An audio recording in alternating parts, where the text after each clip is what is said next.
অবাক লাগে।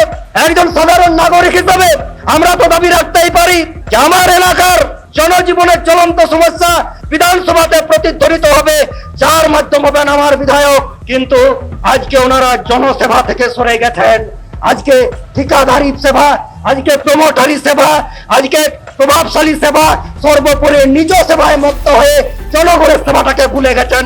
এই বাস্তবতার মাঝে দাঁড়িয়ে আদিবাসী মানুষকে ভাবতে হবে। এই সব কথা বলতে গেলে কারো কারো গায়ে অ্যালার্জি আসে।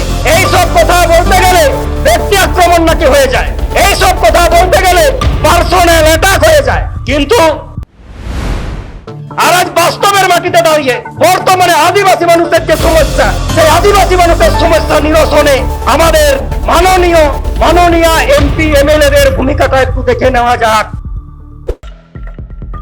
কিন্তু অত্যন্ত লজ্জার বিষয়, আমি দায়িত্ব নিয়ে রানীনাথপুরে দাঁড়িয়ে বলছি যে বিধানসভাতে যে প্রসিডিংস চলে, বিধানসভাতে কার্য বিবরণী পাস হয়, সেখানে আমাদের এই পশ্চিম বাংলার কোন আদিবাসী এমএলএগণ একটা কথা এই এসটি সার্টিফিকেট ফেক এসটি নিয়ে কথা বলেননি। আমি চ্যালেঞ্জ করে বলছি। Welcome back to Santhali Thought.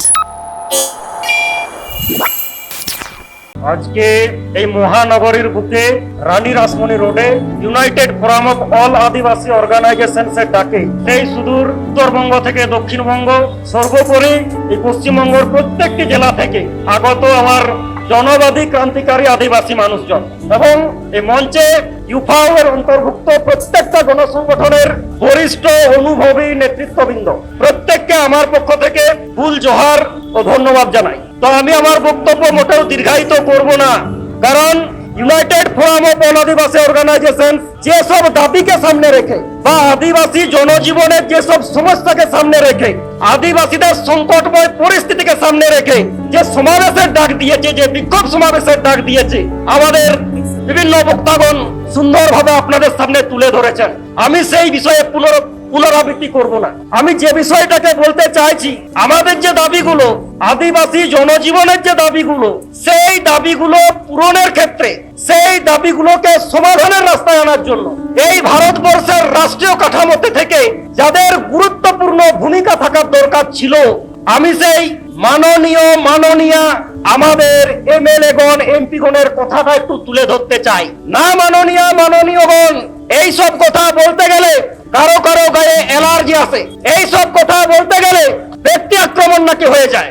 এই সব কথা বলতে গেলে পার্সোনাল অ্যাটাক হয়ে যায়। কিন্তু জনগণের প্রতিনিধি হয়ে আদিবাসী মানুষের সমস্যা সমাধানের যে প্ল্যাটফর্ম, নীতি তৈরির যে প্ল্যাটফর্ম, সমস্যা নিরসনের যে প্ল্যাটফর্ম, সেই প্ল্যাটফর্মের প্রতিনিধি হয়ে আপনারা যদি সেই নীতি নির্ধারণের জায়গা থেকে সরে যান, একজন সাধারণ নাগরিক হিসাবে আপনাদের কাজের আলোচনা সমালোচনা করার দায়বদ্ধতা একজন নাগরিকের আছে বলে মনে করি।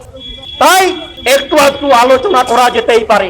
আমরা ভারতবর্ষের নাগরিক। এই ভারতবর্ষ সংবিধানের আধারে পরিচালিত হয়। এই ভারতবর্ষের নাগরিকদের নাগরিক সুযোগ সুবিধা দেওয়া, সর্বোপরি নাগরিকদের মানোন্নয়নের জন্য যে নীতি প্রণয়ন করা, সেই নীতি প্রণয়নের জন্য পার্লামেন্ট আছে, অ্যাসেম্বলি আছে। আর সেই পার্লামেন্টে, অ্যাসেম্বলিতে যারা সব থেকে বড় নীতি প্রণয়নে যারা গুরুত্বপূর্ণ ভূমিকা পালন করে, তারা হলেন এমপি এবং এমএলএগণ। আর আজ বাস্তবের মাটিতে দাঁড়িয়ে বর্তমানে আদিবাসী মানুষের যে সমস্যা, সেই আদিবাসী মানুষের সমস্যা নিরসনে আমাদের মাননীয় এমপি এমএলএদের ভূমিকাটা একটু দেখে নেওয়া যাক। United Forum of All Adivasi Organisation প্রথমেই যে দাবিটাকে সামনে রেখেছে যে সারা পশ্চিম বাংলা জুড়ে আজকে জাল এসটি সার্টিফিকেটের রমরমা, যে জাল এসটি সার্টিফিকেটের জন্য আদিবাসী ছেলে মেয়েরা শিক্ষা ক্ষেত্রে, চাকরি ক্ষেত্রে তাদের বুনিয়াদী অধিকার থেকে বঞ্চিত হচ্ছে। সেই প্রেক্ষাপটে আমরা দাবি তুলেছি যে জাল এসটি সার্টিফিকেট বাতিল করার জন্য তদন্ত কমিশন গঠন করতে হবে। তদন্ত কমিশন গঠন করতে হবে। তো তদন্ত কমিশন কে গঠন করবে? এসএকা করবে, কিশোর আদিবাসী খালতা করবে, কল্যাণ সমিতি করবে, মাঝি পারগান করবে, না আর অন্যান্য গণসংগঠন করবে? এই সরকারকেই করতে হবে। আর এই তদন্ত কমিশন গঠন করার ক্ষেত্রে আমাদের মাননীয় আদিবাসী এমএলএগণের ভূমিকাটা অত্যন্ত গুরুত্বপূর্ণ। কিন্তু অত্যন্ত লজ্জার বিষয়, আমি দায়িত্ব নিয়ে রানীনাথপুরে দাঁড়িয়ে বলছি যে বিধানসভাতে যে প্রসিডিংস চলে, বিধানসভাতে কার্য বিবরণী পাস হয়, সেখানে আমাদের এই পশ্চিম বাংলার কোন আদিবাসী এমএলএগণ একটা কথা এই এসটি সার্টিফিকেট ফেক এসটি নিয়ে কথা বলেননি। আমি চ্যালেঞ্জ করে বলছি, অথচ সরকারি ভাবে স্বীকার করা হয়েছে যে পশ্চিম বাংলায় হাজার হাজার সার্টিফিকেট জাল হয়ে গেছে। এই তো বাস্তব পরিস্থিতি। অবাক হয়ে যাবেন, আমার এলাকার এক সম্মানীয় বিধায়কগণ অন ক্যামেরা এক সময় বলছেন না ফেক এসটি বলে কিছু হয় না। অন ক্যামেরা বলছেন, কে বলছেন? একজন আদিবাসী বিধায়ক ফেক এসটি বলে কিছু হয় না। কিন্তু ভাগ্যের কি নির্মম পরিহাস, উনার বিধানসভা ক্ষেত্রে এমন একটা জাল এসটি সার্টিফিকেটের খবর পাওয়া গেল, অত্যন্ত লজ্জার বিষয়ে মঞ্চেই আলোচিত হয়েছে। সেটা অবাক হয়ে যাবেন। আজকে আমাদের যে সম্মানীয় এমএলএ গণ আছেন, তাদের এই বিষয়ে গুরুত্বপূর্ণ ভূমিকা থাকা দরকার ছিল। আজকে অবাক লাগে যে দাবিগুলো আমরা সামনে রাখছি, যে বনাধিকার আইন 2006 বাস্তবায়িত করতে হবে। আর কারা বাস্তবায়িত করবে? আমাদের এমপি এমএলএ গণের ভূমিকাটা কি? উনারা বনাধিকার 2006, আমি কাউকে অসম্মান করব না, অত্যন্ত সম্মানীয় উনারা আমার। কিন্তু আমার খটকা লাগে যে উনারা বনাধিকার 2006টা আদৌ জানেন তো? উনারা গ্রাম সভার খবর রাখেন তো? কারণ কেন্দ্র সরকারের পক্ষ থেকে 1 জুন থেকে 30 জুন পর্যন্ত একটা নির্দেশিকা জারি হয়েছিল না জেলায় জেলায় এই বনাধিকার আইন বিষয়ে সাধারণ মানুষের কাছে কর্মশালা করতে হবে। আজ পশ্চিম বাংলার কোন জেলায় হয়েছে উনারা ভালো বলতে পারবেন। উনারা বনাধিকার আইন নিয়ে মুখে না বললে উনারা বন মহোৎসব পালন করবেন, আদিবাসী মানুষজনকে বন মহোৎসবে ওনারা নাচ গান করাবেন, আর ঐতিহ্যবাহী সেন্দ্রাতে পশু হত্যার জিগির তুলবেন। এই হচ্ছে ওনাদের নৈতিকতা, এই হচ্ছে ওনাদের দায়বদ্ধতা।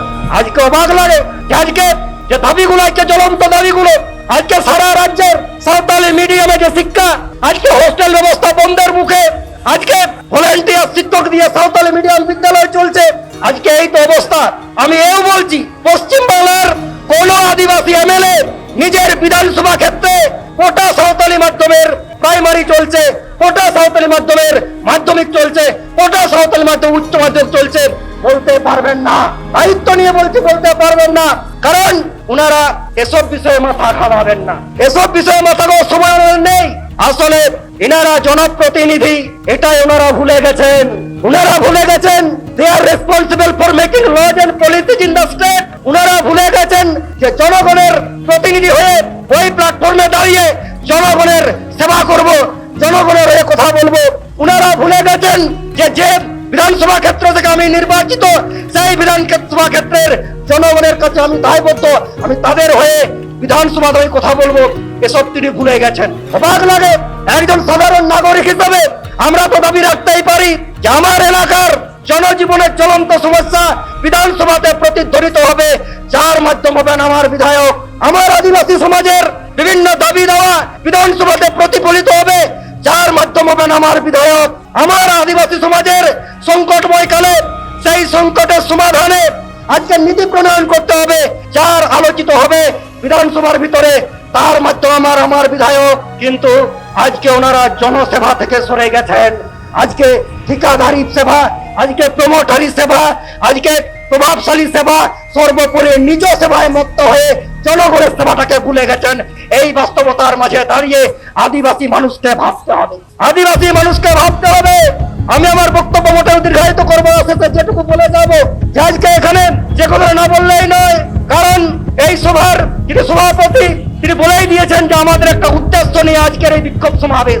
এখানে বালক রামদা হয়তো আছেন, আমার সাথে দেখা হয়নি। বালক রামদার একটা কথা খুব মনে পড়ে, আমি গোটা লাইনটা বলবো না, একটা সাঁওতালি গানকে মিমিক্রি করে গানটা করা হয়েছে, আমি দুটো লাইন বলবো।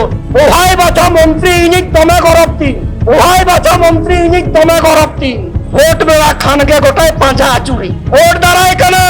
নির্বাচন আসছে, সেই নির্বাচনোত্তর পরিস্থিতিতে তোমাকে পাঁচাবো না, তোমরা পাঁচাবে আরে তেন जगह एमएलए को विधायक को नुना ज्वलंत समस्या रे मोटारे लियो को प्लास लगाओ कते मेरा कुआ आतो रे चलाओ कते चिदा कुकरी बंद होया কেন প্রশ্ন রাখবো না? স্টেট হোস্টেল ব্যবস্থা বন্ধ করেছেন চিকাগো কেন? আজকে বনাধিকার আইন বাস্তবায়িত হলো না, আপনি কি করেছেন? আজকে এসটি সার্টিফিকেট বাতিলের ক্ষেত্রে তদন্ত কমিশন গঠন করতে হবে, আপনার ইতিবাচক দৃষ্টিভঙ্গি আমরা পাইনি। আজ এই প্রশ্নগুলো খুব নাড়া দিচ্ছে।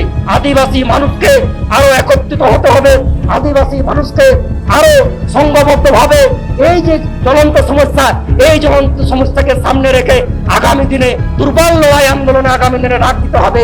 এই কয়েকটি কথা বলে সবাইকে ধন্যবাদ, অভিনন্দন, জোহার জানিয়ে আমি আমার ক্ষুদ্র বক্তব্য শেষ করছি। সবাইকে সারাও জোহার।